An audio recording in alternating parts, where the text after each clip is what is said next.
Right. So today's topic is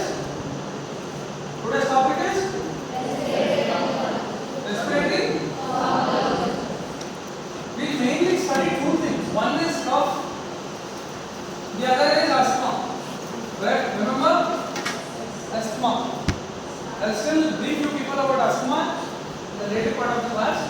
But first we talk about cough. But before that, see, in the respiratory pharmacology, most of the drugs could be taken in two forms. Could be taken in two routes. One is inhalation, like spacers, nebulizers, right? Or you have liquids like syrups, right? Like cough syrup, right? So those are the liquid mode and the gaseous mode are more of like aerosol mode are the two ways. So that airway is next to the esophagus. You have trachea and then you have esophagus, right? So when you drink something, it goes to a common passage called as pharynx and it starts acting there and acts a little bit on the respiratory epithelium and surrounding tissue. And you make aerosols. When you inhale it, it goes directly into the trachea, causing the medical effect, right? So first we'll talk about what is cough. What is? Every time you people get cough, right? When you have a cold or something. So let's talk about what is cough, right? Let's say there is an irritant. There is an irritant. This irritant goes to your trachea. The trachea has a respiratory epithelium, that is ciliated columnar epithelium. With this ciliated columnar epithelium, it has goblet cells. It has goblet cells, right? Now, within the brain, there is something called as the cough center. There is something called as the cough center, right? Okay. So when some particle goes into your respiratory system, the cells are irritated. Any foreign body will irritate, correct?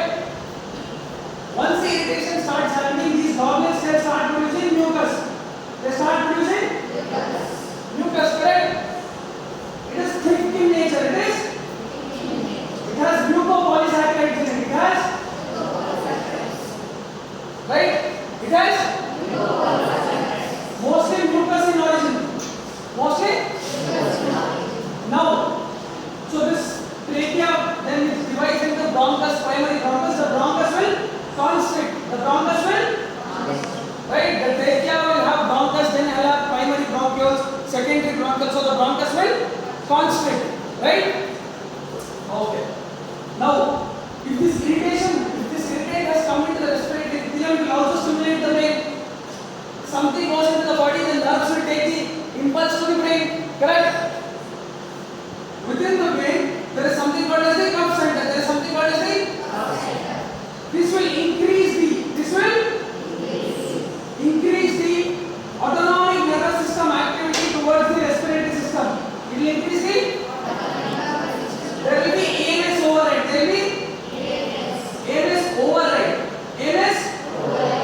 There will be increased smooth muscle action because of the nerve stimulus, right? There will be smooth muscle action because of the ANS, autonomic nervous system, right? Okay.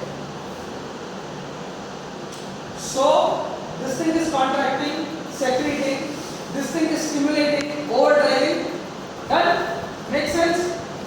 This is the whole mechanism of cough. Right? Now, if this irritant goes in, so let's say I increase the irritants.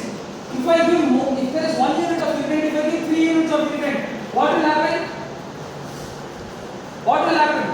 Will there be less secretion or will there be more secretion? So these goblet cells will be more irritated, they will produce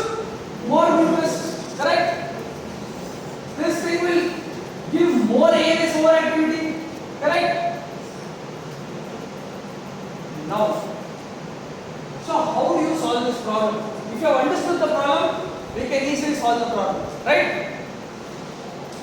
Now, first you have something called as pharyngite demulcents. You have something called as understand what is demulcent. What is demulsification? Decreasing the irritation. Decreasing the irritation is called as demulcent. Demulcent action or demulsification, right? So the demulcents will decrease the irritation. So when you take lozenges, syrups or liquorize, what they do is this irritant will go and stimulate the goblet cells. No, it will decrease this process of irritation. It will decrease the process of irritation. Understood? So these drugs called as pharyngite demulcents, they go to the pharynx. They go to the, you know the pharynx, right? The common entry into the airway and the food passage. It goes there, acts on the epithelium, decreases the irritation. It goes and surrounds. It goes and surrounds the irritant so that there is less attachment or contact, because of which irritation is decreased, right? Then you have something called as expectorants. You have something called as expectorants. These expectorants can further be divided into mucolytics, and secretion enhancers. Secretion enhancers, which will increase the secretion, and mucolytics. What are the drugs in mucolytics? You have carbylcysteine, ambroxol, right? You also have something called as methylcysteine, right? Here you have iodide compounds. You have Vasata, right? You have balsam. So what these expectorants do is, they are kinetics. What are they? They are any motion or any kinetic property will have two things: forward direction and backward direction. Here the same thing happens. What kinetics do is they increase the secretion and they decrease the secretion property. I'll tell you what it is. Here these goblets also producing mucus. They are producing mucus. What these secretion enhancers will do is to decrease the activity of irritant. Like let's say it is a poisonous irritant. This is the normal pollen. Let's say there is a poisonous irritant like some toxin which is produced by, aspergillus toxin. That toxin will go on, act on the respiratory system and cause damage. It will cause damage. If it is pollen, it will cause damage. It might not cause damage, but it will cause cough. Pollen will not cause extensive damage, but this poison will cause damage, correct? So what we do is, we will confuse the body with these secretion enhancers. These are harmless substances, get it?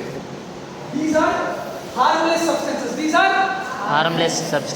What these harmless substances do is, they increase the secretion. So that this activity of this poisonous thing is decreased. Like let's say there is 2 units of poisonous substance, and if this 2 units goes in, it will destroy the respiratory epithelium. What I will do is I will add 5 units of non-poisonous substance. This will act instead of these 2 things and increase the secretion. There will be so much secretion, so much thick secretion, so that this poisonous cannot touch the epithelium at all.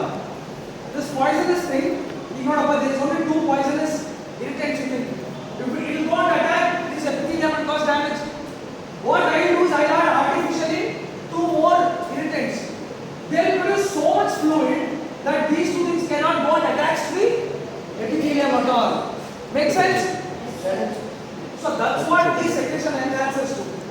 They increase the secretion so much that the attachment to the epithelium does not happen. Okay?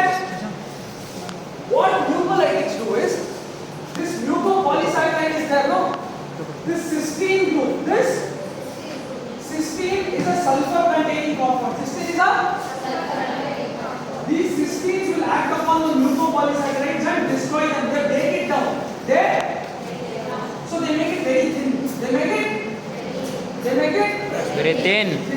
because of which your puff, which was yellowish in nature, it was very thick, will become thin. See, if there is something thick, it will block the whole process. But if it is thin, it can easily pass out. If you cough, it will easily come out. But if it is thick, it will be. Example, grease. Grease easy at body and but if it is water, you just do it like this, the water will go off. It is because of the change in viscosity. Because of the change in the Viscosity. So what these glucolides do is they decrease the viscosity. What do they do? Decrease the. So understood phlegm and human sense. Understood expectorates. Now we'll talk about antitussives, but before that we'll talk about adjuvant antitussives. We'll talk about. I told if cough is happening, this bronchus is constricting. Bronchus is. If a bronchus was normally this shape or this size, it will become smaller now because of constriction, because of muscle increase. I told you ANS activity, increased muscle activity. What we do is we give bronchodilators. We give. Remember bronchodilators from asthma class? Salbutamol, terbutaline, formoterol, bambuterol, terbutaline. So you give salbutamol, and terbutaline. You give terbutaline so that there is no too.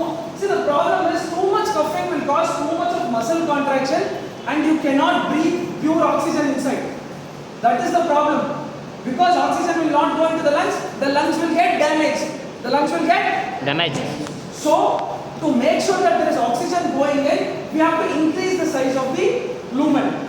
So, what we do is we give adjuvant antitussive like salbutamol and terbutaline, they will make space so that air goes in. Make sense? Now we have some